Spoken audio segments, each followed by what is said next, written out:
Welcome to the instructional handover video for this 2019 Burstner Harmony Line 736G.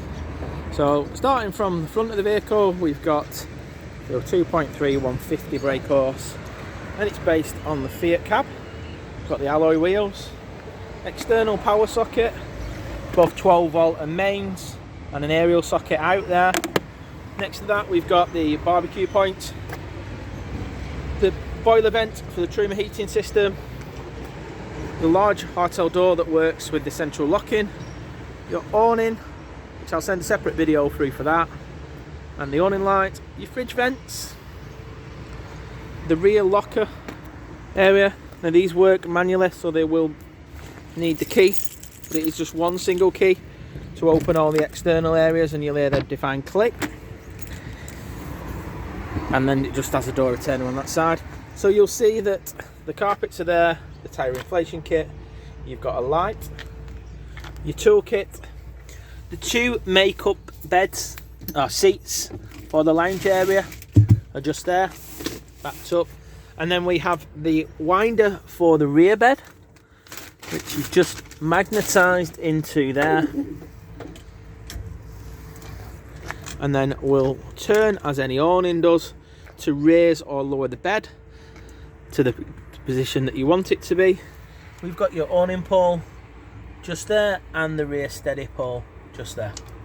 Storage here, so again, just be careful when you're moving the bed up and down that you're not closing it onto anything.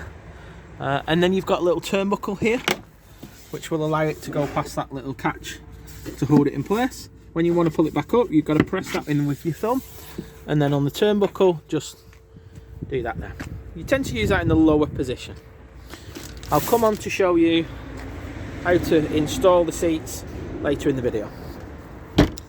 On the rear, we've got tow bar, we've got your camera mounted up there, and we have another external locker area access just here. You'll also see a bit clearer from this side, you have got tie-down straps and heater vents into this rear area, making it nice and warm. GRP floor, and again manually lock. Forward of that, we've got your toilet cassette, works like a standard toilet cassette does. Again, the one key will open and close that area to access the toilet. Main thing on this really is making sure that the blade valve is in the right position. Just lift up the orange handle at the bottom, slide it out, empty it, and then push it back in. Put your chemicals either through the blade or back in through there. Underneath you'll see there's a little sticker, and this is where the grey water empties. You put the key that's supplied with the vehicle just onto this little metal bar here, and it will come out of that grey tube just below there. We have an external shower point, which is just that locker area there, and then your gas locker area, which again with the click will allow us to open with the door retainer. Your hose for the shower is just there, it will take 2 bottles, and your regulator is just there. We generally tend to advise you to use propane and leave the little vent at the back of the chamber free of any obstructions. So again, just close it. This area here is your service locker. So you'll see there's a little red band. When that red band's showing, it isn't fully locked. To lock it, again using the one key, quarter turn and push it in. Might be the wrong way. Just like that. And then you'll see that the band disappears. That locks it and securely keeps it safe. Turn it quarter turn and the red little band appears. To open it, turn the turnbuckle, and then we have our service area. You will see the little key here, so that is for your waste, and the black little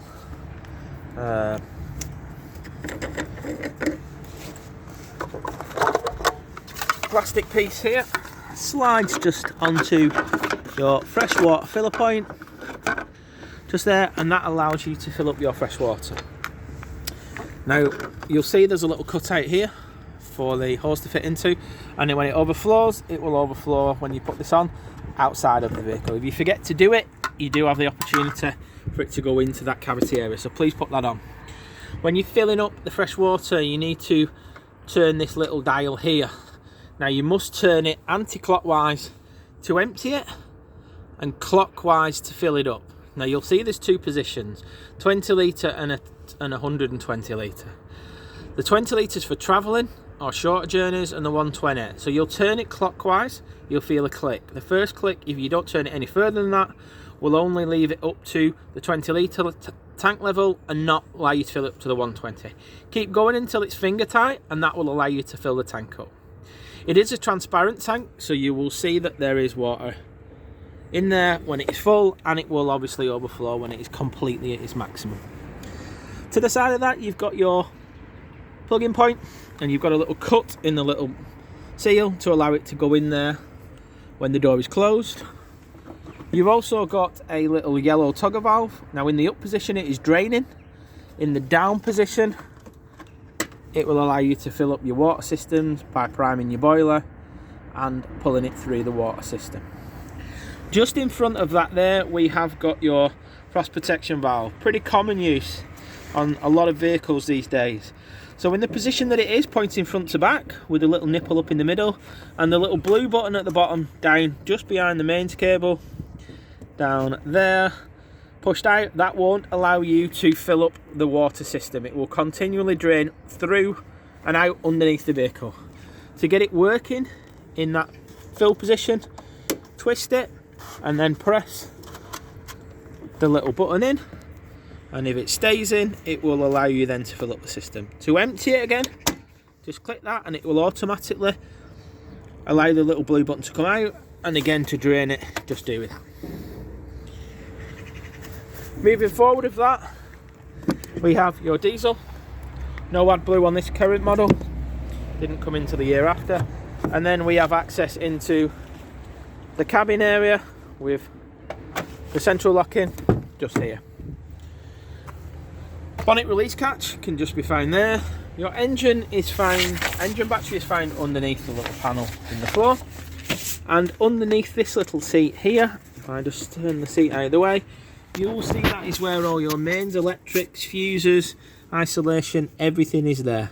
If you remove that cover here, it will slide out that drawer to allow you to get easier access into it.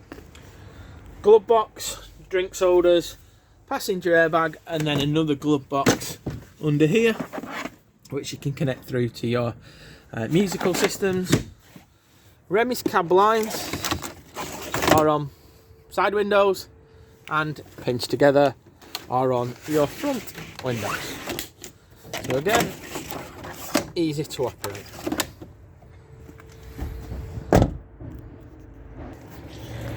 Moving around to the habitation door area now and into the side, we have an electric step that just turns on just with the little switch just there, so it up to go down. And then we have various light switches that will do your entrance lights. We also have a fly screen, a bin on the door, and a blind. Your controls, your main controls are located to, as you're walking in, the left hand side of the door. And we have a few easy options. So the power button to turn the power on and off is just that button there, and you'll see that the lights will go off when you press that button. The top button here will display what is in our leisure battery and what voltage we have in our engine battery. We also have a plug-in to tell us that we're plugged into mains. To the right hand side of that, we have a level display to tell us if there is any water in the freshwater tank at the top and the wastewater tank at the bottom. The last option is the pump option, and you'll see that it'll illuminate as and when I turn it on there. We do advise that you don't turn this pump on if there's no water in the system, but you will need to put this pump on when you're priming the boiler system through to hot to fill up for your heating hot water. So that's your main control panel. To the left of that, we've got the Truma system. So this is quite a commonly used system now. Couple of points on this that I find quite easy when I've been using it. The main thing is to turn off the unit before you turn off the gas and the electric to the vehicle, and plug in your gas and electric leads or bottles and turn it on, get it into the vehicle before you turn this unit on. That will save any unnecessary alarms alerting on here to tell you that you've forgotten to do it.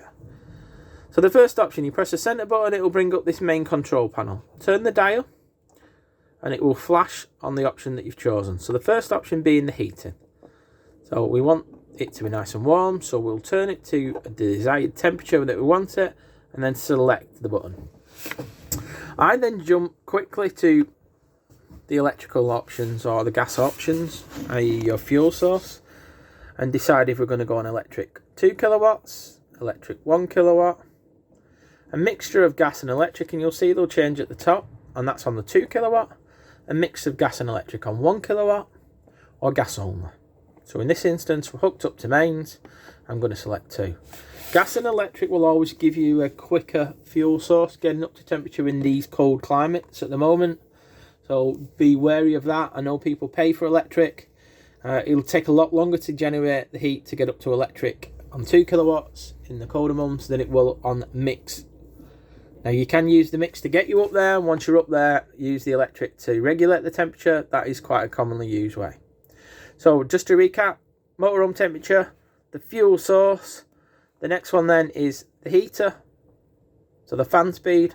So eco being low, high being high. Or boost, which will take all the power away from the hot water if you're wanting to do it, to generate the temperature in the vehicle as quick as possible. Please bear in mind you can use this heating system the way it is shown now without having water in the system. Yeah? If you do want water in the system, then you need to prime it through your freshwater tank by turning the tap onto the hot position, pulling it through to fill up the boiler, and then you can then select this option of either eco, which is almost a 40-degree setting, hot, which is a 60-degree setting, or it will give you the facility to do a boost option, so that's to generate the power away from the heating to get the hot water up to temperature as quick as possible. You cannot do 2 boosts at the same time. It's one or the other. So if you want them to both get up to temperature as quick as possible, it's hot on the hot water heating and high on the blown air heating. You can see we have an indicator to tell us that we're plugged into mains just there. And when you want to turn the unit off, you press and hold that button until it tells you that it's off. So quite simple, quite easy. I'm going to turn it back on because it's quite cold today. And that will just, if you quickly do it like that, it will just program it back. Otherwise, you may need to have to program it back in. The other settings at the bottom are timer, the time of the actual time on the clock to set your programs, and then an option finally for going into it to reset any issues. If it does come up with a fault code, it's generally telling you that there's a fault that either gas or electric or something on the boiler. In the handbook itself, it does tell you several fault codes. Any issues, contact our technical department on that side. Above that, we have room for a TV, and we have mains and 12-volt and aerial sockets located there. Underneath your main control panel is where you'll find your fridge and your freezer. So, quite a good system this. You press the power button on, it will manually search either gas. So again, please make sure your gas is turned on. The battery option will only work when the engine is running. Yeah, so that option when the engine is running only. Or your mains option when you're plugged into mains. Now, the other option that is available is the A.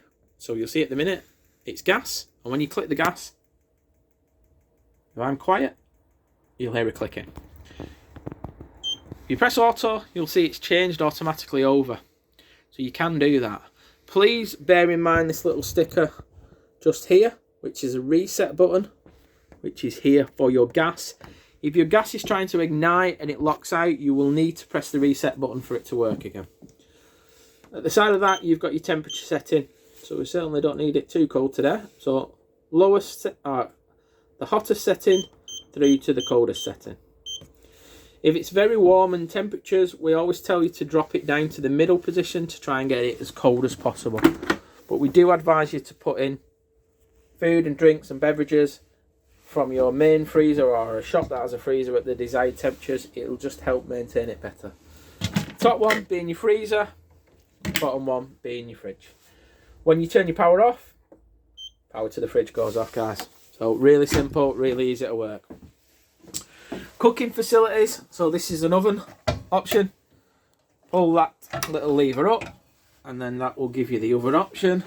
We have a little light that comes on, turns off, which is that little button there, and then your temperature gauge just there. Underneath that we have your main RCD breaker. So like your mains electric at home, if the power trips, that will drop down. You will see just above it. So here there is a little test button. So if you're unsure, press that little test button and that will tell you whether that is working or not. Above that we have all your isolation valves, so clearly marking from left your cooker, your boiler, your fridge and your hob. They're all in the position to run and work at the minute. 3-burner hob can be located here, and you have your igniter. As the sticker says, please let it cool down before you close it. It does tend to make a bit of a mess. The lights all twist and will move along, so if you don't want that one there, you can move it further down the track and they will turn on and off just like that. The blinds are the same throughout, so lift up for the blind, down for the fly screen, and then unclip the remis to totally remove it. And then on the actual windows themselves, you have a few different operations. So this one will go out gently and lock in place, whereas the one on this window will just need these twisting. Pretty standard locks and stays for this vehicle. The windows and the roof lights utilise the heckeys, so pull it down to open it up and then make sure before you travel it off it will close. And again, you've got your fly screen and blinds which are built in. Same for that, same for the one above the bedroom. The one in the shower just lifts down and opens up for access. You have a blind in there as well to take out the light in the evening. You also have a little coat or towel holder, just neatly stores away there. And we tell you to use the turnbuckle when you're securing that in place for travel. The door locks and isolates the front area from the back. We have your toilet cassette just there with your flush and your indicator to tell you when it's full, and just in front of it your blade valve to open and close the blade in there. So remember to have it in the right position. To the left hand side of that, as you look at it, you've got your toilet roll holder with a little cutout in the door, plenty of storage. Above that we have more storage just through into there, and another roof light ventilation with a blind just in there. Little hook again for towels just there. Rear area we have the TV bracket that's been fitted and the relevant sockets at the side of it. The blinds are all the same. To split this area off from your main front area, there is a little locking pin that needs pressing up there, and if we press it, it then closes that door when you're flat and screens it off from the rest of the vehicle. So you'll see that there's a little bar here for the bed, and that bar is to help you slide the bed up and down depending on what position you want it. I always find it easier to just lift it over when I'm doing this, and then that will allow the bed to slide up, as you see it there, and then slide back down. You can do it with it on, but it just takes less strain on that to do it, and then we'll just lock in place. We've got main socket above the bed and your light switch, and again your little mirrored areas there. We've got a step at the side and access to your storage areas. The shelves do remove, so you can have a big hanging area that side as well if you want to, and storage above. Again, we've got heater vents that come down into that area, and again remembering that little flap for the garage area there. So got your hanging rails just there, and the TV we've just put in there. in there for you. This vehicle has a satellite system fitted, and I will onto the roof, and that will generally be housed in one of the locker areas above. There is a pack just there with all the manuals, brochures, explanations of everything that I'm talking through with you. The doors themselves, so literally just pinch together and open up. You can remove them shelves as well if you want to change around your different storage areas. But again, you'll see there's plenty of storage. Big picture roof light just there. So let's get to where your boiler is located, which is underneath this seat. So this is where your boiler's stored away. Yeah. So nice and neat underneath there, and that's where you clip the seats in, which I'll show you in a moment how to clip in them seats. To do the seats, then you will need to lift up this little section here. Yeah, just clips in place there, and then you will need to pull down these two little supporting arms just there and clip in place. I'll go and get the seats now and show you how they fit in place. So the seats themselves have a couple of different points to fit in. So they slide in to the little sections here, and you've got to loosen the wheels, of which you've got two of them, to lock that into place, as well as that little locating pin that just goes into the actual leg itself. To remove it, you'll just need to loosen both of these and pull that pin to bring it out. But once it's in place, you then have your seat made up for your journey to wherever you're going. One seat on this side, there is also a similar seat on that side as well. Yeah. The table itself will swivel, will extend, and also doubles in size, just like that, to allow you the space to move around whichever way you want to set it. Will allow you to do it, and to make it easier for locking it in place underneath the table, you have a little locking pin here which will stop the table from moving about in transit. Cab wise, pretty standard Fiat cab. We have your multifunctional steering wheel controls, the steering wheel, 6-speed gearbox, cruise control and speed limiter on that one, indicator and lights on the top. To the right we have your windscreen wipers and your trip counter. We have your electric window switches and mirror switches. Underneath this seat here is where you will find your solar regulator and your batteries. So that is located there. We've got traction plus, hill descent, hazards lock, air conditioning, your multimedia system. Now a little key to this is if you've not used the vehicle for a while, you'll need to turn on your main control panel on and off, just for it to kick it back into life, and then that will allow you to use that function. We've also got the tablet or phone holder, which you just operate simply as I've shown you there. On the actual unit itself, so if we go back to home, this integrates your radio systems, navigation systems, MP3 systems through the little ports, just remember in there, as well as your reverse camera, which will appear on here as and when you want to use it. To the right of the steering wheel, we have got your step alarm system to tell you that it's the step's not in, so please make sure that that's not lit when you start the engine. Lastly, we've got some additional storage in the thermal floor.